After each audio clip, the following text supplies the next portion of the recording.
તો સુરતમાં વિવિધ હિન્દુ સંગઠનો દ્વારા વિશાળ રેલી યોજાઈ। તો હથોડા ગામમાં ગૌરક્ષક અને પોલીસ પર થયેલા હુમલાના વિરોધમાં ઉગ્ર પ્રદર્શન જોવા મળ્યું, જેમાં વનિતા વિશ્રામથી કલેક્ટર કચેરી સુધી ગૌરક્ષકોની રેલી યોજાઈ। તો કલેક્ટરને આવેદન આપી હુમલાખોરો સામે કડક કાર્યવાહીની પણ માંગ કરાઈ છે। ત્યારે ગૌમાતાને રાષ્ટ્રીય માતા જાહેર કરવાની પણ માંગ ઉઠી રહી છે। આ રેલીમાં હિન્દુ સંગઠનો જોડાયા હતા, ત્યારે ભરવાડ સમાજના આગેવાનો અને જૈન મુનિઓ પણ જોડાયા હતા।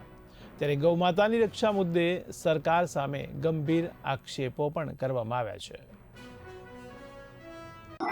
ગુજરાત સરકારે 2017નો જે કાયદો બનાવ્યો છે કડકમાં કડક, પણ ફક્ત ને ફક્ત આ કાયદો કાગળ ઉપર જ છે અને ગુજરાત સરકાર અને ગુજરાતનું પોલીસ તંત્ર ગૌ હત્યા રોકવામાં તંત્ર નિષ્ફળ ગયેલું છે। કારણ કે સાજવારે આખા ગુજરાતની અંદર એક દિવસ પણ ગૌ હત્યા અટકવાનું નામ લેતું નથી।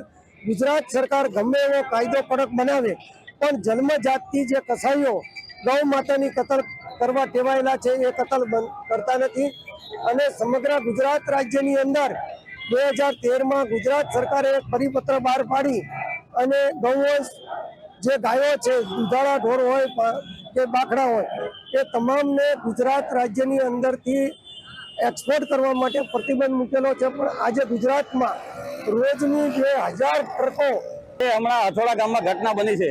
ગૌ હત્યા રોકવા ગયેલી પોલીસ અને ગૌરક્ષકો ઉપર જે હિચકારો હુમલો થયો છે, પોલીસ અને ગૌરક્ષકોના સમર્થનમાં આજે કલેક્ટરશ્રીને આવેદનપત્ર આપવા માટે જિલ્લાના તમામ હિન્દુ સંગઠનો નીકળ્યા છે।